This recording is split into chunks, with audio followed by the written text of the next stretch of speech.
नमस्कार आप सभी को। आज का हमारा टॉपिक है विष या फिर पॉइजन। कभी भी अगर आपको क्वेश्चन में आता है कि आधुनिक चिकित्सा विज्ञान के दृष्टिकोण से विष चिकित्सा सिद्धांत को समझाइए या स्पष्ट कीजिए, किसी भी जांगम या फिर स्थावर स्पेसिफिक विष के बारे में दे कि उसकी घातक मात्रा या मारक मात्रा, लक्षण, चिकित्सा आदि को समझाइए, विष के पर्याय, विष का वर्गीकरण या विष के वेग, विष के अधिष्ठान, किसी भी क्वेश्चन में अगर इस टर्म से रिलेटेड आपको क्वेश्चन पूछा जाता है तो आप अपने आंसर राइटिंग की शुरुआत इन बेसिक पॉइंट से कीजिएगा, जिससे आपके आंसर में थोड़ा कंटेंट इंप्रूव हो जाए। ठीक है, कंटिन्यू करते हैं। विष की निरुक्ति। विष जो शब्द है वो कैसे बना है? विष धातु में क प्रत्यय लगाकर विष शब्द की निरुक्ति हुई है। इसका अर्थ क्या है? घेरना, फैलना, छा जाना या फिर व्याप्त हो जाना। विष के जो गुण के बारे में हम आगे नेक्स्ट वीडियो में डिस्कस करेंगे, उनमें एक व्यवायी, ठीक है, एक शब्द गुण आएगा आपका व्यवायी, जो कि इसके अर्थ से भी संबंधित है। विष का जो अर्थ होता है वो घेरना, फैल जाना या छा जाना या व्याप्त हो जाना। इसके संपर्क में आकर शरीर में फैल जाता है या पूरी तरह से व्याप्त हो जाता है, ये इसका मुख्य गुण है और विष शब्द का अर्थ भी यही है।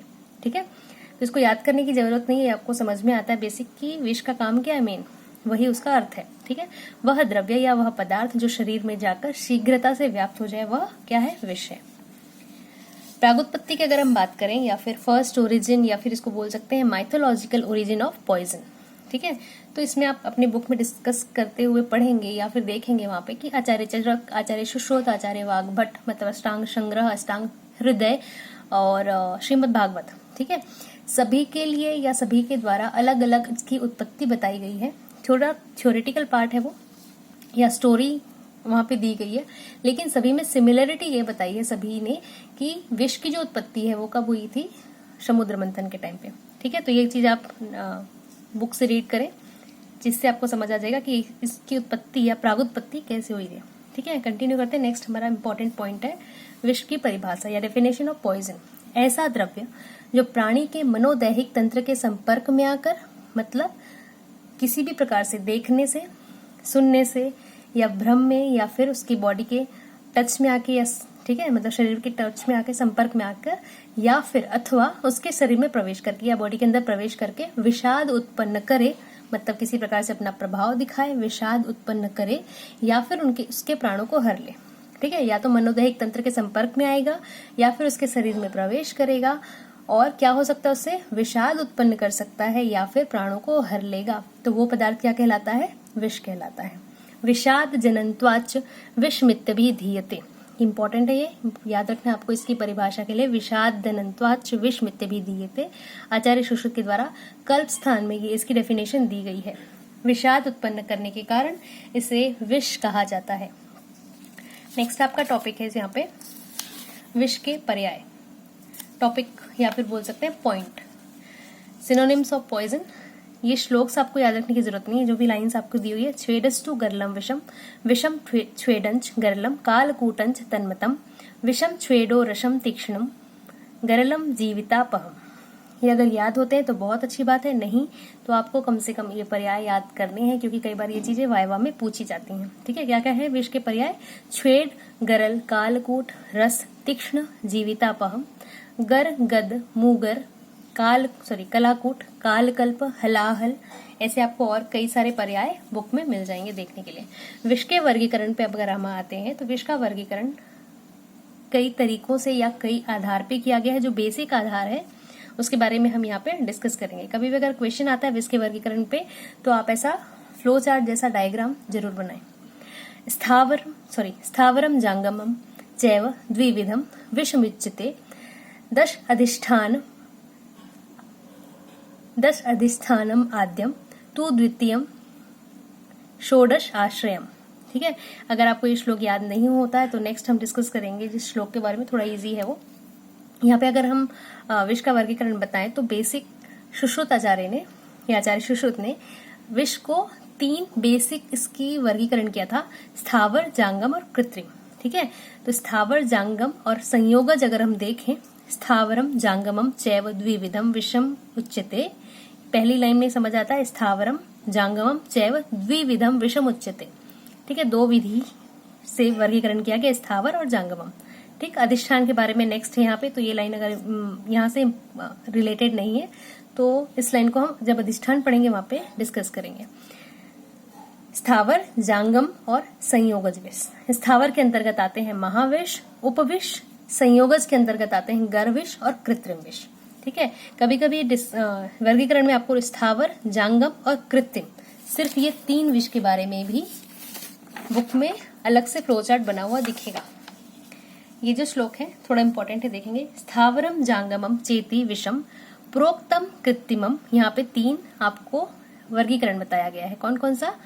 स्थावर, जांगम और कृत्रिम, जो हम इस फ्लो चार्ट में देख रहे थे अभी। ठीक है, स्थावर, जांगम और संयोगज के अंतर्गत कृत्रिम। कृत्रिम के अंतर्गत बताया यहाँ पे कृत्रिमम गर संयम तु क्रियते विविध औषधे। ठीक है, विष 2 प्रकार का है, अकृत्रिम और कृत्रिम। अकृत्रिम में आता है स्थावर विष और जांगम विष। कृत्रिम में गर विष, जिसको हम आगे जिसका निर्माण कर सकते हैं। ठीक है, अकृत्रिम मतलब जो स्वयं से बनता है, जैसे कि स्थावर और जांगम। किसी भी प्रकार का कोई भी इसमें से आप फ्लो चार्ट ले सकते हैं जो कि वहां दर्शा सकते हैं, और अलग अलग ने क्या क्या किसने बताया वो लिखने की क्षमता है तो वो लिख सकते हैं। स्थावरम जांगमम दूसरी विषम चेति विष त्रिधा, यहाँ पे 3 बताया गया है। स्थावर, जांगम, दूसरे विष।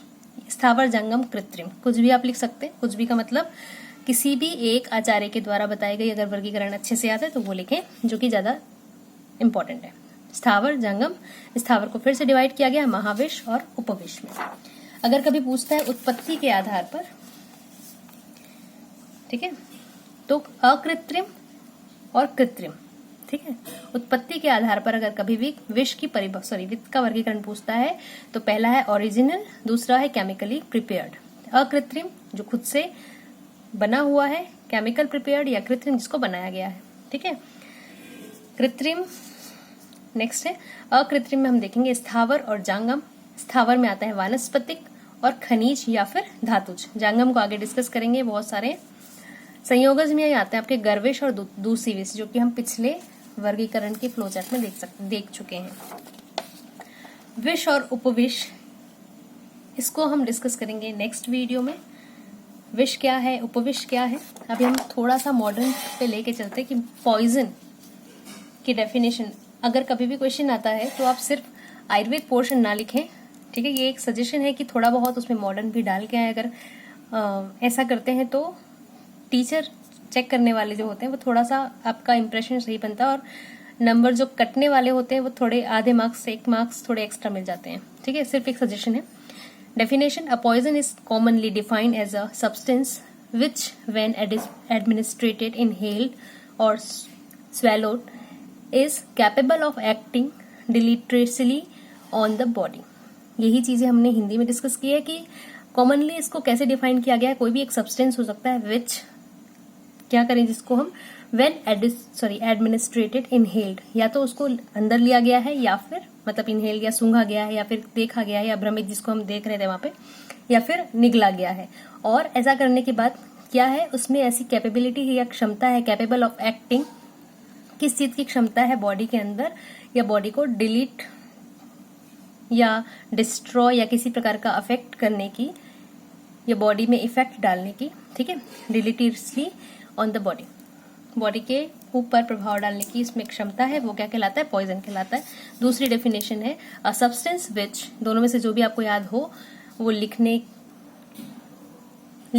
जिससे कि थोड़ा बहुत कंटेंट आपका आंसर का बढ़ जाए। ठीक है, अ सब्सटेंस विच, कोई भी ऐसा सब्सटेंस जो on digestion, inhalation, absorption, application, injection और डेवलपमेंट क्या कर सकता है, डाइजेशन होने पर, इनहेल करने पर, एब्जॉर्ब करने पर, एप्लीकेशन करने पर, किसी प्रकार से संपर्क में आने पर, या इंजेक्शन है ना अंदर ले लें अगर हम, या फिर development with in the body, body के अंदर क्या हो, किसी प्रकार का प्रभाव अपना शो करे, in relatively small amount produces injury to the body by its chemical action. ठीक है, उसका अगर छोटा सा भी अमाउंट है बॉडी में और वो अपना प्रभाव बॉडी के अंदर दिखाए केमिकल एक्शन के रूप में और इंजरी पैदा करे, तो वो आपका क्या कहलाता है, पॉइजन कहलाता है। क्लासिफिकेशन ऑफ पॉइजन अगर हम देखें मॉडर्न के अकॉर्डिंग, तो वो है according to purpose of intention. ठीक है, मेडिको लीगल क्लासिफिकेशन अगर हम देखें तो ये 7 प्रकार का क्लासिफिकेशन किसका होता है, पॉइजन का होता है। सुसाइडल, होमिसाइडल, कैटल पॉइजन्स, ठीक है, स्टुफाइंग, फूड पॉइजनिंग, ड्रग डिपेंडेंस, फिर होता है अबॉर्टिफिकेशंस। ठीक है, इनके एग्जाम्पल्स अगर आप याद रखें तो बहुत अच्छी बात है, ना रखें तो भी कोई बहुत बड़ी बात नहीं है। सुसाइडल में आप देखेंगे ये चीज आपको बुक में मिल जाएंगी। सुसाइडल में देखेंगे opium, arsenic, potassium cyanides. Homicidal में एकोनाइट, आर्सेनिक, ओपियम, मर्क्यूरी, कॉपर और चीजें मिल जाएंगी।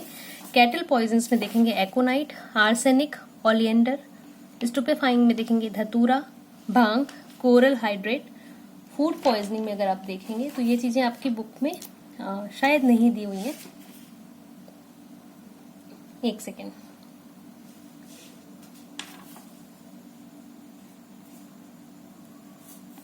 ठीक है, और ड्रग डिपेंडेंस मतलब ये कॉन्ट्राडिक्शन में देगा कि किस ड्रग के कारण किस दूसरे ड्रग को अगर हम देते तो कैसा प्रभाव पड़ता है। फूड पॉइजनिंग और ड्रग डिपेंडेंस यहाँ पे बुक में नहीं है, मैंने भी ये चीज यहाँ पे स्पेसिफाई नहीं किया है।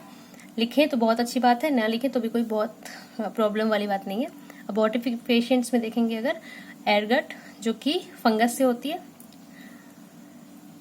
कॉटन रूट्स, बाग और चित्रका। ठीक है, ये मॉडर्न से रिलेटेड इसकी डेफिनेशन और क्लासिफिकेशन। डेफिनेशन में अगर आपको दोनों डेफिनेशन में से 2 से 3 डेफिनेशन आपकी बुक में दी हुई है, दोनों डेफिनेशन में से जो भी डेफिनेशन इजी लगती है आप वो याद करें और जरूर आयुर्वेद पोर्शन के साथ ये चीजें जरूर मेंशन करें वहां पे, मतलब मॉडर्न पार्ट भी। नेक्स्ट वीडियो में हम डिस्कस करेंगे विष के अधिष्ठान, विष के गुण और विष के वेग। Thanks for watching this video.